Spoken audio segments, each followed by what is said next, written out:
Konfrontasi Indonesia-Malaysia telah berlaku setelah tercetusnya pemberontakan di Brunei yang dilakukan oleh Tentera Nasional Kalimantan Utara (TKNU) yang diketuai oleh AM Azhari.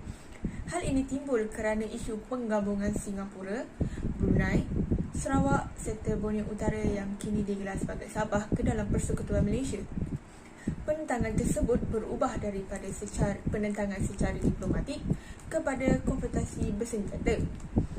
Pelbagai percubaan dan serangan dilakukan oleh Indonesia untuk menentang penubuhan Persekutuan Malaysia, namun berjaya ditumpaskan oleh Malaysia dengan melalui bantuan daripada British, New Zealand dan Australia. Selain itu, secara tidak langsung Amerika Syarikat juga memberi bantuan kepada Malaysia. Hal ini penting untuk kita menganalisa konfrontasi Indonesia menggunakan kaedah yang sederhana untuk meningkatkan pemahaman terhadap konfrontasi yang berlaku. Oleh itu, kaedah yang sesuai digunakan dalam menganalisa konfrontasi ini adalah kaedah konflik tree ataupun pokok konflik.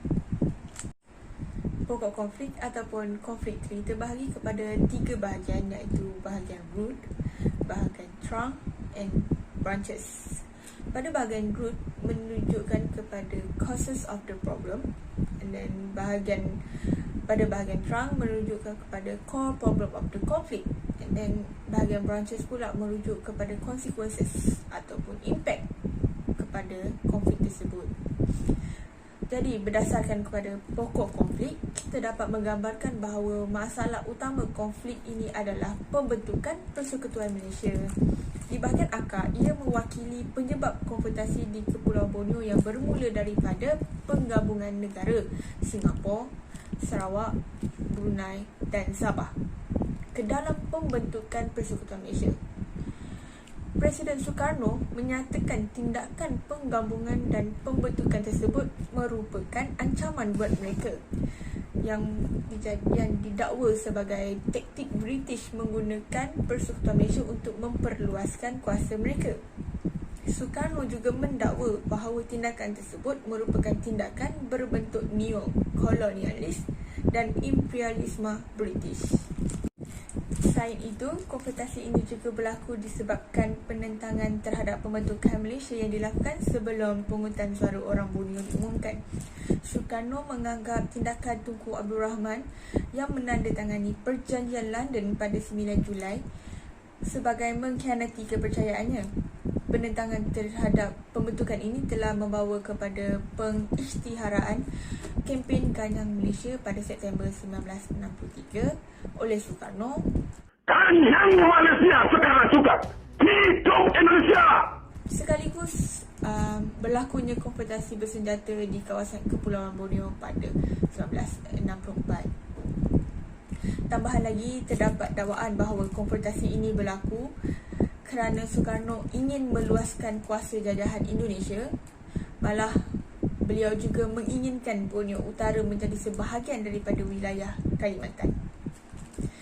Pada bahagian dahan pula, ia mewakili kesan-kesan yang berpunca daripada konflik tercetus. Semakin banyak dahan tersebut, maka semakin banyaklah kesan yang didapati daripada konflik itu kepada keadaan sekeliling dan negara.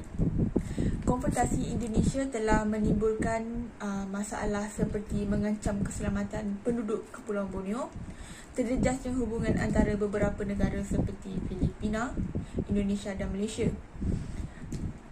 Akibat daripada konfrontasi itu, Indonesia, Filipina dan Malaysia dalam situasi keruh.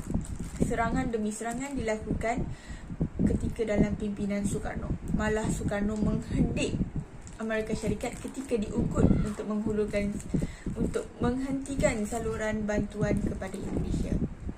Pelbagai cara dilakukan untuk menghentikan serangan daripada Indonesia ke atas Malaysia walaupun telah melibatkan pihak ketiga. Dengan menggunakan pokok konflik, kita dapat mengenal pasti kemajuan dan aliran konflik dengan mudah. Oleh itu, penting untuk menggunakan pokok konflik kerana kita dapat membuat ramalan berdasarkan penemuan dan analisis kita. Selain itu, terdapat juga beberapa cara untuk menganalisa konflik ini, seperti menggunakan onion analogy ataupun conflict mapping.